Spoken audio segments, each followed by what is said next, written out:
Hi friends, అందరికీ నమస్కారం. మనం ప్రస్తుతం ఆంధ్రప్రదేశ్ రాష్ట్రంలోని కర్నూలు జిల్లాలోని వెలుగోడు మండలం దగ్గర ఉన్నాం. వెలుగోడు మండలంలో బ్యాలెన్సింగ్ రిజర్వాయర్ ఒకటి ఉంది. ఒకసారి ఈ రిజర్వాయర్ మొత్తం ఎట్లుందో లోపలికి వెళ్ళి చూసేద్దాం.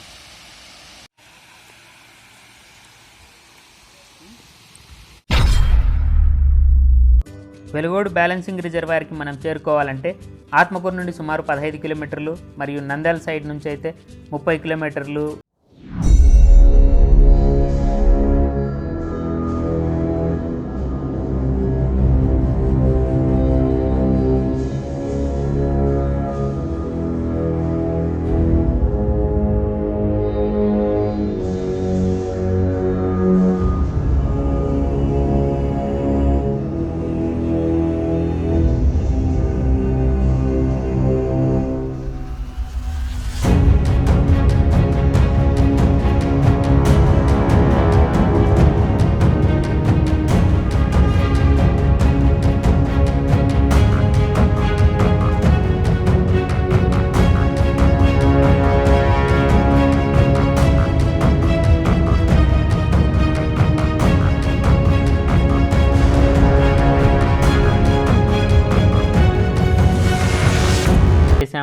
మనం ఇప్పుడు చూస్తున్న కాలువ తెలుగంగ ప్రధాన కాలువ.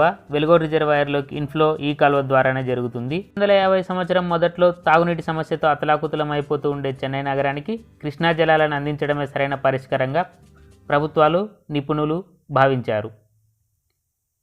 తమిళనాడు ప్రభుత్వ ప్రయత్నాల ఫలితంగా 1971లో కృష్ణా పరివాహక ప్రాంతంలోని 3 రాష్ట్రాల మధ్య ఒక ఒప్పందాన్ని అప్పటి కేంద్ర ప్రభుత్వం కుదిర్చింది.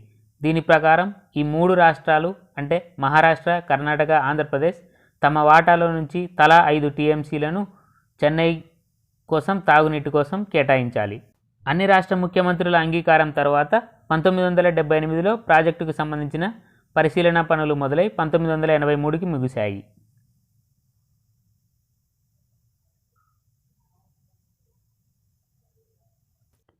మనం మెయిన్ రోడ్ నుంచి వెళ్తున్నప్పుడు రోడ్కి లెఫ్ట్ సైడ్లో కనిపిస్తుంది ఆనకట్ట మొత్తం కనిపిస్తుంది రిజర్వాయర్ది. ఇక్కడ పిల్ల కాలువ ఒకటి ఉంది. అండ్ ఇంకా పైకి ఎక్కేద్దాం.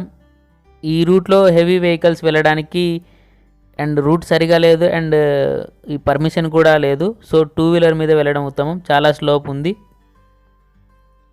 ఇక్కడికి ప్రతిరోజు కొన్ని వందల మంది ఈ వెలుగోడు పరిసర ప్రాంతాల వాళ్ళు కానీ కర్నూలు, నంద్యాల నుంచి, ఆత్మకూరు నుంచి రోజు వచ్చి ఈ సందర్శించడానికి వస్తూ ఉంటారు.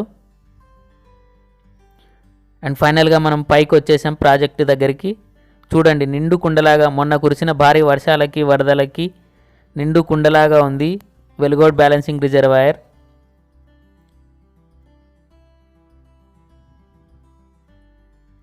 ఇక్కడ నుండి ఇంకా మనం ముందుకు వెళ్దాం. ఈ గేట్స్ ఉన్నాయి, 4 గేట్లు. మద్రాస్ కెనాల్ ఉంటుంది అక్కడ. ఆ గేట్స్ ఓపెన్ చేయగానే మద్రాస్కి డ్రింకింగ్ వాటర్ ఆ సైడ్ నుంచే వెళ్తాయి. అండ్ ఇందాక మనం మాట్లాడుకున్నాం కదా తెలుగంగ కాలువ గురించి. 1983లో ముఖ్యమంత్రిగా రామారావు గారు రంగప్రవేశం చేసిన దగ్గర ఆయన ఈ తెలుగంగ కాలువను కేవలం మద్రాస్కి తాగే నీళ్లకు పంపించడంతో పాటు మన తెలుగు రాష్ట్రంలో కూడా సేద్యం చేయడానికి ఉపయోగించుకుంటే ఏ విధంగా ఉంటుంది, ముఖ్యంగా రాయలసీమ సేద్యానికి ఈ కాలువ ద్వారా వెళ్ళే నీరు ఎంతోగానో ఉపయోగపడుతుందని ఆలోచన చేసి కేంద్ర ప్రభుత్వంతో పోరాడి మరీ మే 23న ఆంధ్ర, తమిళనాడు ముఖ్యమంత్రులు అప్పటి ప్రధాన మంత్రి ఇందిరాగాంధీ గారి సమక్షంలో ప్రాజెక్టు నిర్మాణానికి శంకుస్థాపన చేశారు.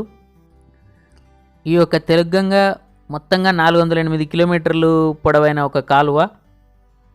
దాంట్లో శ్రీశైలం ప్రాజెక్ట్ నుంచి పోతిరెడ్డిపాడు హెడ్ రెగ్యులేటర్ ద్వారా శ్రీశైలం కుడి ప్రధాన కాలువలోకి నీరు మల్లుతుంది. ఆ తర్వాత కుడి ప్రధాన కాలువ నుండి 16.5 కిలోమీటర్లు ప్రయాణించి బానకచెర్ల క్రాస్ రెగ్యులేటర్ దగ్గర వాటర్ చేరుతాయి. అక్కడ నుంచి బానకచెర్లలోని 3 రెగ్యులేటర్లు ఉంటాయి. దాంట్లో లెఫ్ట్ రెగ్యులేటర్ నుంచి వెలుగోడు బ్యాలెన్సింగ్ రిజర్వాయర్లోకి వాటర్ చేరుతుంది.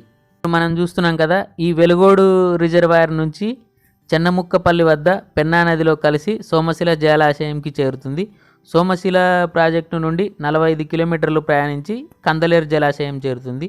ఆ కందలేరు నుండి 152 కిలోమీటర్లు ప్రయాణించి తమిళనాడులోని పూండి అనే జలాశయానికి నీరు చేరుతుంది.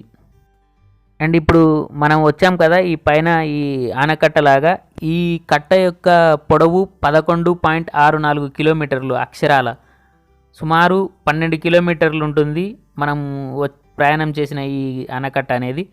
ఇప్పుడు మనం చూస్తున్నది మద్రాస్ కాలువ అంటారు దీన్ని.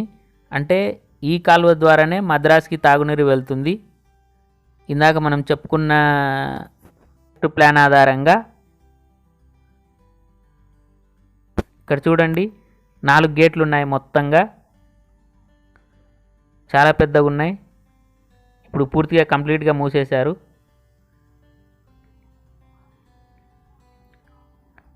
అండ్ ఇక్కడ ఆ గేట్లో నుంచి మనం చూడొచ్చు పూర్తిగా గేట్ల వరకు నీళ్లు నిండిపోయి ఉన్నాయి. ఈ వెలుగోడు రిజర్వాయర్ యొక్క నీటి సామర్థ్యం 16.95 టీఎంసీలుగా ఉంది.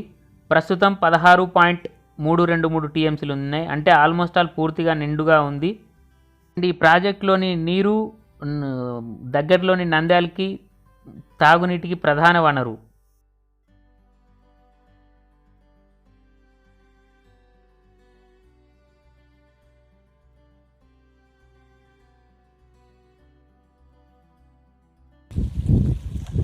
ఫ్రెండ్స్ చూశారుగా, సముద్రాన్ని తలపిస్తుంది. కేవలం ఒక సైడ్ మాత్రమే ఇది ఆనకట్ట కట్టి ఉంది, మిగిలినదంతా 3 వైపులా చూస్తేనేమో ఏ విధంగా లేదు. ఈ యొక్క బ్యాలెన్సింగ్ రిజర్వాయర్ నుంచి వెలుగోడు, బండి ఆత్మకూరు, మహానంది, సిరివెల్ల, రుద్రవరం, ఆలగడ్డ, చాగలమర్రి వంటి ఎన్నో మండలాలు ప్రయోజనం పొందుతున్నాయి. మీకు ఒక అద్భుతమైన ప్రాజెక్టును చూపించినందుకు చాలా సంతోషంగా ఉంది. ధన్యవాదాలు.